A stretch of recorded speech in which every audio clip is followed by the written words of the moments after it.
ये कहानी सिर्फ एक एग्जाम की नहीं है, ये कहानी है एक भरोसे की, एक बेइज्जती की। बच्चों ने कितने साल मेहनत किए और सपने सजाए, पर सिस्टम के अंदर बैठा था एक पेपर माफिया जो उनके सपने को बेच रहा था। Day 16 of 30 days 30 Bihar challenge, NEET BPSC teacher recruitment 2018, 2021, 2022, 2023। हर साल पेपर लीक की खबर सामने आई। पेपर लीक हर साल होता है, हर साल पकड़े जाते हैं, लेकिन फिर भी अगले साल वही क्यों? क्योंकि ये 2000 करोड़ से ऊपर का एक बिजनेस है। नीट 2024 का जब मामला सामने आया तो इन्वेस्टिगेटर ने बताया कि क्वेश्चन कुछ स्टूडेंट तक बहुत पहले ही पहुंच गया था। एक रिपोर्ट के मुताबिक 700 से ज्यादा स्टूडेंट के पास ये पेपर पहुंचाए गए। जब बच्चों ने आवाज उठाने की कोशिश की, पटना में एस्पिरेंट के ऊपर लाठीचार्ज कर दिया गया। उनकी आवाज को दबाने की कोशिश की गई। और जो नाम बार बार सुनने को मिल रहा था, संजीव मुखिया, जिसे सीबीआई किंग पिन कहा। इन्वेस्टिगेटर बताते हैं कि उसकी गैंग के मेंबर इंटर स्टेट की चीजें चलाती थी। लॉजिस्टिक और सॉल्वर नेटवर्क के जरिए इस एग्जाम पेपर को सर्कुलेट किया गया। रिपोर्ट कहते हैं कि उसने हर कैंडिडेट से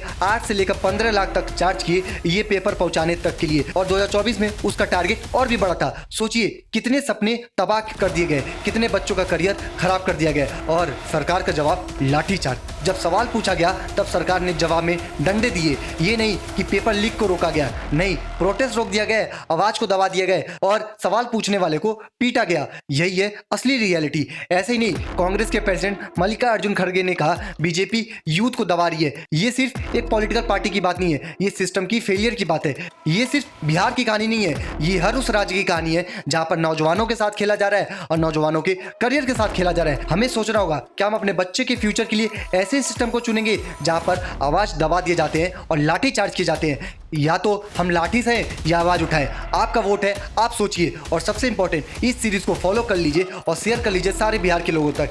मिलते हैं नेक्स्ट डे। आज के लिए इतना ही, तब तक के लिए राम राम।